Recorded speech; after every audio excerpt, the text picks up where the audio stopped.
Good morning, You Can Heal family. We're back together again, reading the Song of Songs, starting with chapter 2. And remember, there's the young woman speaking and then the young man speaking. Young woman, I am the rose of Sharon, the lily of the valley. The young man says, yes, compared to other women, my beloved is like a lily among thorns. And compared to other youths, my lover is like the finest apple tree in the orchard. I am seated in his delightful shade, and his fruit is delicious to eat. He brings me to the banquet hall so everyone can see how much he loves me. Oh, feed me with your love, your raisins and your apples, for I am utterly lovesick. His left hand is under my head, and his right hand embraces me. Promise me, O woman of Jerusalem, by the swift gazelles and the deer of the wild, not to awaken love until the time is right. Visit of the king to the bride's home, verse 8. Ah, I hear him, my lover. Here he comes, leaping on the mountains and bounding over the hills. My lover is like a swift gazelle or a young deer. Look, there he is behind the wall. Now he is looking in through the window, gazing into the room. My lover said to me, rise up, my beloved, my fair one, and come away.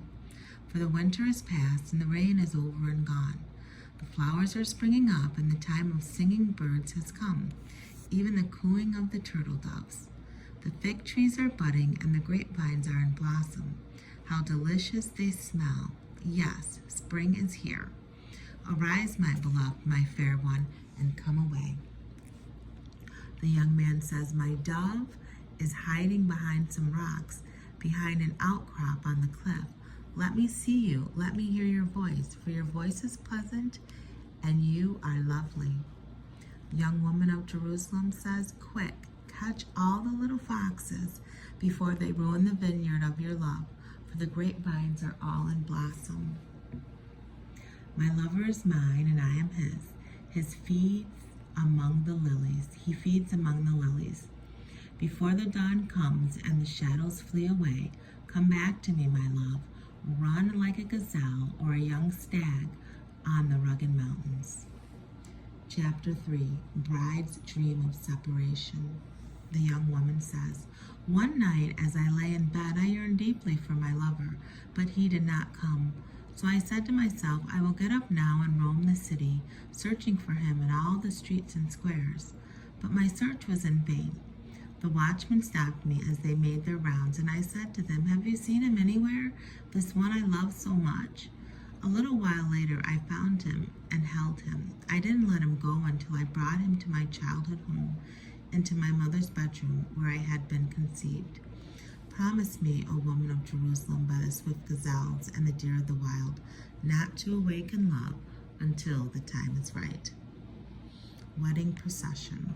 Young woman of Jerusalem. Who is this sweeping in from the deserts like a cloud of smoke along the ground? Who is it that smells of myrrh and frankincense and every other spice? Look, it is Solomon's carriage, with 60 of Israel's mightiest men surrounding it. They are all skilled swordsmen and experienced warriors. Each one wears a sword on his thigh, ready to defend the king against an attack during the night. King Solomon has built a carriage for himself from wood imported from Lebanon's forest. Its posts are of silver, its canopy is gold, and its seat is upholstered in purple cloth. Its interior was a gift of love from the young woman of Jerusalem. The young woman in verse 11 says, go out to look upon King Solomon, O young woman of Jerusalem. See the crown with which his mother crowned him on his wedding day, the day of his gladness. Chapter 4, Bride's beauty is praised. The young man says, how beautiful you are, my beloved, how beautiful. Your eyes behind your veil are like doves.